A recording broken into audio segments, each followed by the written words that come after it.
So hello everyone! Welcome sa first episode na ating tinatawag na The Pepino Reviews. So this whole segment was intended to give a book review about the latest books that I have read. So ngayon, ang gusto kong bigyan ng book review, kung napansin nyo kanina sa ating intro, ay ang Dekada 70 by Luwalhati Bautista. But before all of that, syempre, kilalanin muna natin kung sino nga ba si Luwalhati Bautista. So si Luwalhati Bautista ay isa sa mga renowned Filipino writers na pinanganak noong December 2, 1945. Although nakakamatay lang nitong the year of 2023. And isa sa mga naging sikat na mga gawa niya ay ang Bata-Bata, Paano Ka Nagawa at ang Gapo. At syempre, ang Dekada 70. So yun. Ang Dekada 70 ay naisulat ni Luwalhati Bautista noong taong 1983. Ang istorya ay umiikot lamang sa pamilyang Bartolome, kung saan ano nga ba ang pamumuhay noong panahon ng martial law pagkatapos ito i-deklara ng dating presidente Ferdinand Marcos. So nag-start ang ating story kay Amanda Bartolome. So si Amanda Bartolome ay isang babae na may asawa na talagang medyo may kaya.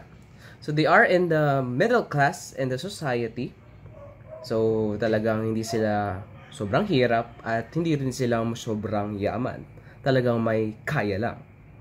Na meron silang kotse, nakakain sila ng mga masasarap na pagkain. And syempre, this is back during the 1970s. So expect mo talaga na talagang the level of conservatism ng mga tao dito ay talagang to the moon. Di ba? Like, ang masusunod sa isang bahay ay ang lalaki at ang babae ay talagang you have to be submissive to your husband.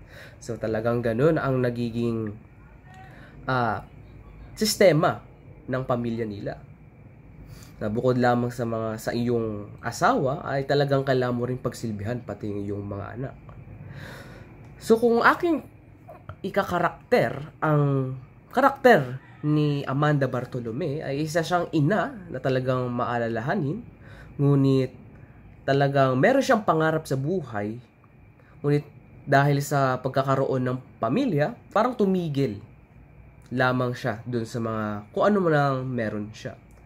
Na talagang napagdesisyonan niya na kung ano mang pangarap ng kanyang anak o kanilang mga anak ay yun na rin ang magiging pangarap niya. So next up is we have Julian Bartolome, Amanda's husband. Na Julian Bartolome was a very strict but also a very responsible father, a very much provider for the family, and talagang na ipapakita niya ang pagiging haligi ng isang pamilya. Kaso nga lang, kung babasahin natin muli o kung papanoorin natin ang movie, ay talagang ang karakter ni Julian Bartolome ay talagang isa siyang proud na parent. 'Di ba?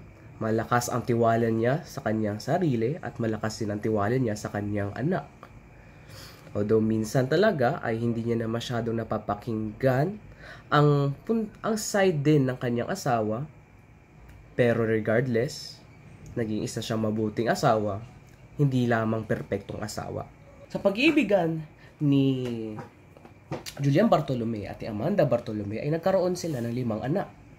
Pinakauna ay ang kanilang panganay, ng pangalan ay Jules Bartolome. Ngayon, si Jules Bartolome, sa lahat ng magkakapatid, siya ang pinakaliberal at talagang aktivista. Sumali siya sa mga underground revolution, pambatikos sa mga plano o sa mga pinagagawa ni Ferdinand Marcos noong panahon ng martial law. Sumunod naman ay si Isagani Bartolome. O kung kilalanin natin siya, ang tawag lang sa kanya ay Gani. Ngayon, si Gani naman ay isang nationalista na talagang mas piniling mamuhay o mas piniling mag-abroad para lamang makapaghanap ng trabaho At talagang siguro yun na rin ang talagang naging paraan niya para makabawi rin sa pamilya. Dahil pangatlong anak naman ay si M o Emmanuel Bartolome. So M ang kanyang nickname at siya ay isang manunulat. Siya ay nagsusulat ng mga artikulo o mga articles patungkol sa martial law. So kung naman nangyayari sa paligid niya.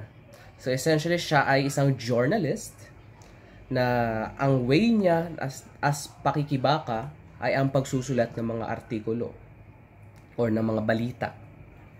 Sumunod naman sa magkakapatid ay si Jason Bartolome. So si Jason Bartolome ay talagang siya ang pinakamasayahin. Diba? Siya yung talagang the most jolly at talagang nagbibigay buhay sa pamilya ng mga Bartolome. Sunod naman ay ang pinakabunsong nilang kapatid na si Bingo. Si Bingo naman ay siya ang pinakabata at siya rin ang nagmamarka ng inosente sa gitna ng kaguluhan. Ngayon talagang nagustuhan ko kung paano na naisulat ni Luwalhati Bautista ang mga karakter ng kanya ng 5 anak ni Amanda Bartolome at ni Julian Bartolome. Dahil itong 5 anak na to ay nagsisilbi rin o sumisimbolo rin sa 5 naging reaksyon o 5 tinahak ng mga Pilipino noong panahon ng martial law. So si Jules ay parang nagsisimbolo ng pagiging aktivista noong martial law. Pangalawa naman ay si Isagani ay sumisimbolo ng mga Pilipinong nagmamigrate paalis dito sa Pilipinas noong martial law. At meron tayong si Emmanuel na naging journalist noong panahon ng martial law. At ang pangatlo naman ay si Jason na naging biktima ng martial law. At finally, si Bingo na yun nga, ang tanging inosente noong panahon ng martial law. So kung bibigyan ko kayo ng mabilisang summary about the story, so it all started with Amanda Bartolome. So she was a middle-class wife, a supportive wife even to his husband, Julian Bartolome Sr. So during the political uncertainties, the uncertainties also grows to the family, inside the family of the Bartolome. So dahil dun, each of the sons of Amanda Bartolome take its own path. Jules joining the underground rebellion, and we also have Isagani joining the US Navy, and we also have Emmanuel or M being the journalist, which is very critical during the martial law. We have Jason, who is just killed, and we also have Bingo, the innocent. So as a country faced dictatorship, Amanda realized that she is not just a mother to his sons and a wife to his husband, but she also has her own voice to use, to speak for what's right and what's wrong. Because you could actually see the character development of Amanda Bartolome, like from being a meek wife to like being bold. And also we have the character development of Julian Bartolome from being proud to learning how to be humble. And all of this development was because of all the tragedy that he have faced from the pagmamalupit ng mga batas militar. Now, this novel was definitely dedicated to the Filipinos itself. And also to the husbands and to the wives. Pero syempre, let's start with the Filipinos. Because syempre, the martial law was like the history. So like it's a historical event that actually took place in the Philippine history.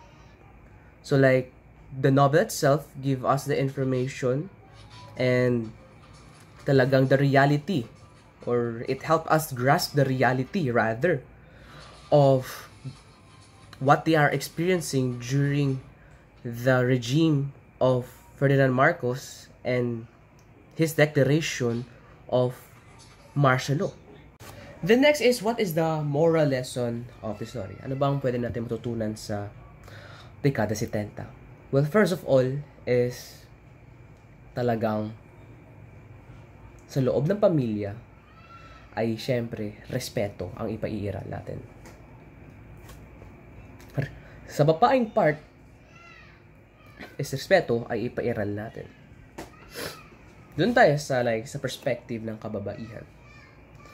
So ang natutunan ko sa character ni Amanda Bartolome is talagang may mga pagkakataon na kailangan nating maging meek or talagang maging mahinahon o maging submissive, 'di ba?